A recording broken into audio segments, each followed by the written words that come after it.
नमस्कार, मंगल किचन तडका या यूट्यूब चॅनलमध्ये मी तुम्हा सर्वांचं मनापासून स्वागत करत आहे। आज आपण घरच्या घरी धना पावडर, जिरे पावडर आणि मिरी पावडर कशी बनवायची आहे ते बघणार आहेत। तेव्हा तुम्ही हा माझा व्हिडिओ शेवटपर्यंत बघा आणि माझ्या चॅनलवर नवीन असाल तर माझ्या चॅनलला सबस्क्राईब करा, जेणेकरून मी जे व्हिडिओ अपलोड करेन त्याचं नोटिफिकेशन सर्वात अगोदर तुमच्या मोबाईलवर पाहायला मिळेल। चला आता आपण झटपट रेसिपीला सुरुवात करूया। इथे मी 1 वाटी धना घेतलेला आहे, गावठी धने आहे। 1 वाटी मी जिरे घेतलेले आहे। 1 वाटी मी मिरी घेतलेली आहे। 1 ग्रॅममध्ये 250 ग्रॅम आहे। आता इथे मी गॅसवर कढई ठेवलेली आहे गरम होण्यासाठी। कढई आपल्याला जाडबुडाची ठेवायची आहे, गरम करून घ्यायचं आहे। हे बघा आपली कढई गरम झालेली आहे। आता आपण त्याच्यामध्ये हे धने टाकूया।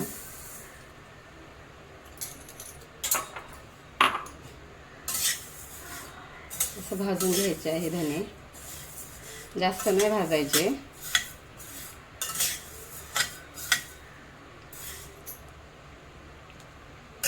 हे बघा असे भाजलेले आहे। आता आपण ताटामध्ये काढून घेऊया। हे बघा,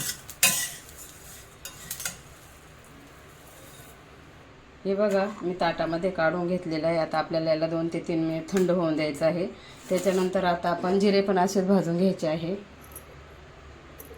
हे बघा जिरे पण असेच भाजायचे आहे।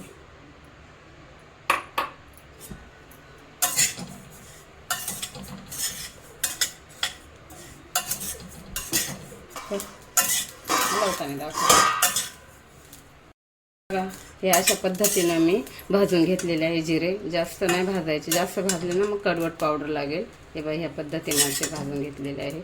आता आपण हे पण ताटामध्ये काढून घेऊया। हे बघा मी ताटात काढलेले आहे। आता आपण याला पण 2 ते 3 मिनिट थंड होण्यासाठी साईडला ठेवूया। त्याच्यानंतर ही मिरी आहे, ही पण आपल्याला भाजून घ्यायची आहे।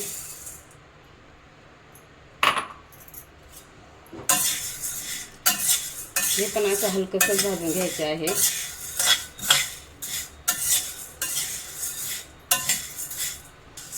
हे बघा मस्त भाजलेलं आहे। आता आपण ताटामध्ये काढून घेऊया। हे बघा मी ताटात काढलेलं आहे। आता आपण 2 ते 3 मिनिट थंड होण्यासाठी साईडला ठेवून देऊया। हे बघा धने थंड झालेले आहे। आता आपल्याला मिक्सरमध्ये टाकायचे आहे, बारीक पावडर करून घ्यायची आहे।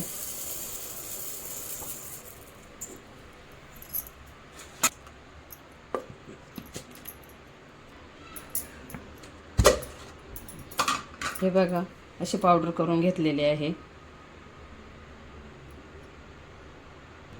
आता आपण जिरे पण मिक्सरमध्ये टाकून बारीक पावडर करून घेऊया।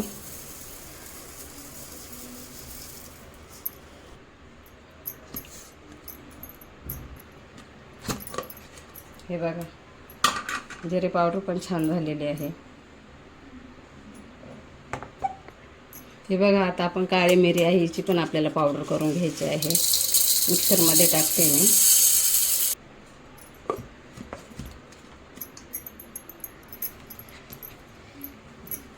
हे बघा छान पावडर झालेली आहे, एकदम बारीक झालेली आहे। चाळायची पण काही गरज नाही, एकदम बारीक पेस्ट झालेली आहे। हे बघा आपली इथे धना पावडर, जिरे पावडर आणि काळी मिरी पावडर मिक्सरला वाटून झालेली आहे, एकदम बारीक झालेली आहे। हे बघा एकदम साधी सोपी रेसिपी आहे। आणि तुम्हाला माझा व्हिडिओ आवडल्यास माझ्या चॅनलला लाईक करा, शेअर करा, सबस्क्राईब करा। पुन्हा भेटूया आपण पुढच्या व्हिडिओमध्ये। तोपर्यंत धन्यवाद।